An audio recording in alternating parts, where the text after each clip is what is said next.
It's Mollena's Black History Minute, which is longer than a minute, 'cause I'm reclaiming my time. Yeah. Since it is, of course, the shortest month of the year, Black History Month that is, we only have 28 days. So, yeah, this is the last day. I might do an encore. We'll see. Black History flashcards from urbanintellectuals.com. Been reading them if you've been here. If not, catch up. Catch the hell up. Urbanintellectuals.com. You can check them out and get yourself a deck or four. I believe there are at least 4 decks in the series. Anyway, today we are honoring this gentleman here, Kwame Nkrumah, who was born September 21st, 1909, passed on to glory April 27th, 1972.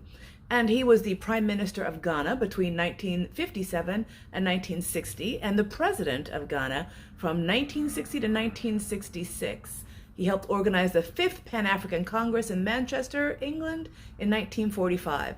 Basically, he was the leader of the first movement to break the back of colonialism in Africa. So a lot of eyes were on this gentleman all over the world, particularly in Europe, and of course, obviously in England, because declaring independence and Africans' statesmanship had not even become a thing yet. This was a first step, and because he was so decisive and such a savvy politician, the way he took over it was so very, like carrot and stick and everything else, very adept at using the systems that were in place to dismantle the systems that were in place.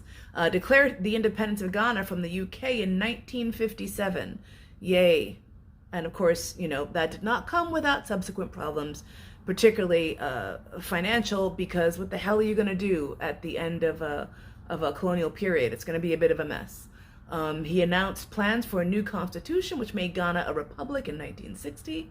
He was awarded the Lenin Peace Prize by the Soviet Union.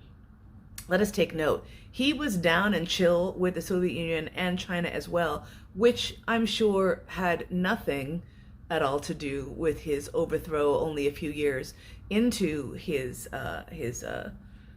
presidency, his leadership of the country. Of course, the CIA is like, no, we weren't involved at all. But yeah, they had had their eye on dude for a while. He actually was educated in the US.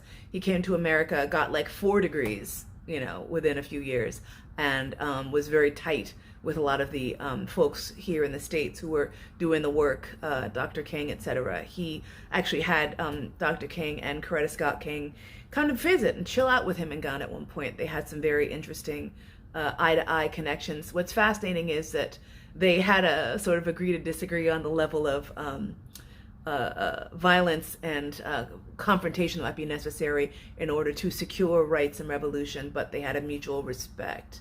Ghana became a founding member of the Organization of African Unity in 1963. Did I say that? I don't know. That happened though.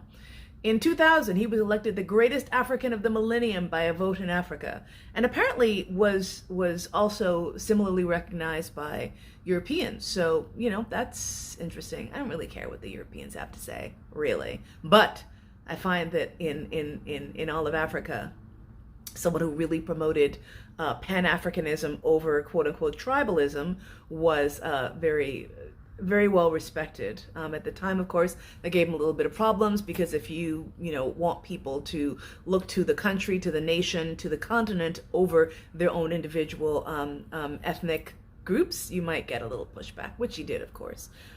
Check out more information on him. Really fascinating story about the history of African independence and how messy that gets. Colonialism leaves poop piles and snail trails everywhere it goes. And then gentlemen like this have to come around and clean it up. Thanks so much for listening. Have a good one.